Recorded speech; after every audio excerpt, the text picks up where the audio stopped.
Hello everyone, I'm Dr. Vineet Panga and I welcome you all to our new podcast session.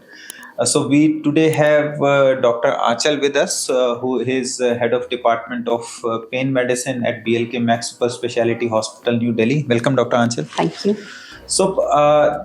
Pen medicine या pen specialist ये term बहुत कम लोगों ने सुना होगा और बहुत कम लोग जानते हैं इस ब्रांच के बारे में।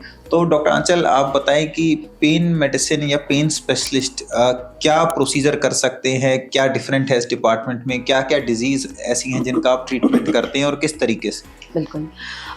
Thank you for inviting me to your podcast doctor Vineet.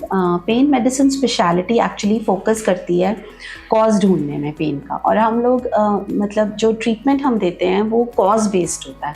जैसे पेशेंट एक्लीस टेंडन, जैसे पैर में दर्द के लिए आया, अब पैर में दर्द के 4-5 कारण होते हैं, तो उस कारण को ढूंढकर हम उस कारण को ही रिमूव करने की कोशिश करते हैं बाय सर्टन इंटरवेंशंस, जो कि अल्ट्रासाउंड से देखकर या एक्सरे से देखकर हम डायरेक्टली उस जगह पर इंटरवेंशन करते हैं ताकि वो कॉज ही ख़त्म हो जाए, और कॉज ख़त्म हो गया तो पेन अपने आप ही चला जाएगा। तो this is what pen medicine speciality is about, finding the cause और उस कॉज को ढूंढकर उस कॉज को रिमूव करना। तो किस किस तरह के दर्द जो हैं, जैसे आप पेन स्पेशलिस्ट हैं, तो कहाँ के पेन, बॉडी में किस किस ऑर्गन के पेन जो हैं जो आप ठीक कर सकते हैं और क्या ऑप्शंस हैं हमारे पास? राइट। तो जो हेड टू टो कहीं का भी पेन हो, अगर हम बात करें हेड एंड नेक की, जैसे सर्वाइकल का पेन है, ट्राइजेमिनल न्यूरैल्जिया का पेन है, सर्वाइकोजेनिक हेडेक है जो पीछे से सर आकर दर्द ऊपर आता है और आंखों में भी प्रेशर की तरह लगता है, और ऐसे माइग्रेन्स जो दवाइयों से ठीक नहीं हो रहे हैं या बिल्कुल रिफ्रैक्टरी हो चुके हैं। फिर जो बाजू में दर्द जाता है, एल्बो का पेन है, tennis elbow, golfer's elbow, carpal tunnel का जो पेन है जिसमें इंजेक्शन से ठीक हो सकता है। फिर लो बैक एक है, अपर बैक पेन है, शैटिका का पेन है, पैरों का दर्द है।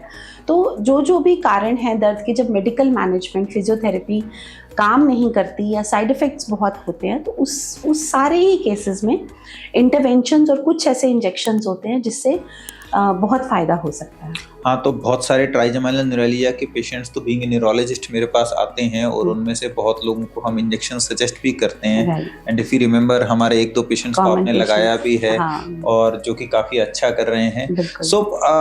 जैसा आपने बताया, सो फेस से लेके आपके पैर तक अलग अलग पेन, सो ट्राइजेमिनल न्यूरैलिया, बैक एक, सर्वाइकल, लो बैक एक, पैर में एचिलीस टेंडिनाइटिस, टेनिस एल्बो, तो सब में काम कर सकते हैं। तो इसमें किस तरीके से काम करते हैं? आपने बताया हम अल्ट्रासाउंड से देख के कुछ इंजेक्शंस लगाते हैं। एक और चीज मैंने सुनी है PRP, तो उसके वो भी कुछ एक अवेलेबल ऑप्शन होता है, और एक RAF एब्लेशन करके ऑप्शन होता है। राइट।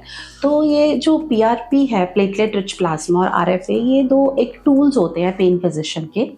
तो पहले क्या होता था कि जैसे आपको जॉइंट पेन है, नी पेन है फॉर एग्जांपल, सबसे कॉमन, अब उसका मोस्टली कारण आर्थराइटिस है, बहुत सारे और कॉजेज भी होते हैं, लेकिन अगर हम मोस्ट कॉमन देखें आर्थराइटिस, तो उसमें होता क्या है कि जो कार्टिलेज है, जो ग्रीस बनाता था, वो पतला होता जाता है और फिर फट जाता है।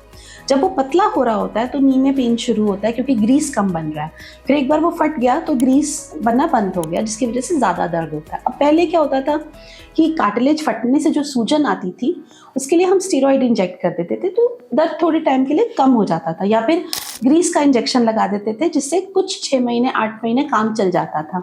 लेकिन अब जो PRP थेरेपी है, प्लेटलेट रिच प्लाज्मा, उसमें जो कार्टिलेज आपका पतला हो रहा है या फट गया है, उसी को सिलने का काम प्लेटलेट रिच प्लाज्मा करता है, ताकि क्यों ना जो ग्रीस आपकी बॉडी नेचुरली बना रही थी, हम उसी को ठीक कर दें, ताकि हमें बाहर से स्टेरॉइड या ग्रीस का इंजेक्शन बार बार लगवाने की ज़रूरत ना पड़े।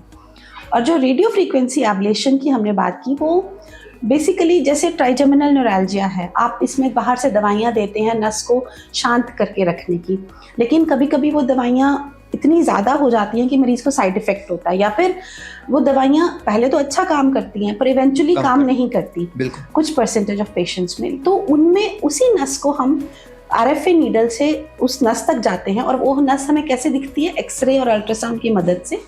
और फिर उस नस के पास जाके हम स्पेशल मशीन होती है RFA, radio frequency ablation machine, जिससे उसके दर्द के फाइबर्स को ख़त्म कर दिया जाता है। तो 2 से 3 साल तक, जब तक वो नस के फाइबर्स दोबारा नहीं ग्रो करते, मरीज़ को आराम रहता है। जैसा कि हमने डॉक्टर आंचल से बात करके पता लगा हमें, और हमें समझ में आया कि जो पेन मेडिसिन है, जो पेन स्पेशलिस्ट हैं, वो बॉडी के अलग अलग ऑर्गन में पेन का डिफरेंट माध्यम से इलाज करते हैं। यहाँ हमेशा एक टीम वर्क बहुत ज़रूरी है कि आप एक न्यूरोलॉजिस्ट या एक स्पाइन स्पेशलिस्ट के पास जाते हैं जो कि आपको दवाई देते हैं। कई बार दवाइयों के साइड इफ़ेक्ट्स ज़्यादा होते हैं या दवाइयों से प्रॉपर रिलीफ नहीं आता, तो उसमें टीम वर्क बहुत इंपॉर्टेंट हो जाता है। हम एक पेन स्पेशलिस्ट के साथ डिस्कस करके एक comprehensive treatment plan chart out करते हैं और उसके अकॉर्डिंग पेशेंट को देते हैं, और रिस्पॉन्स काफ़ी अच्छे होते हैं। So thank you doctor Anchal for coming here and joining our podcast. Thank you very much. Thank you.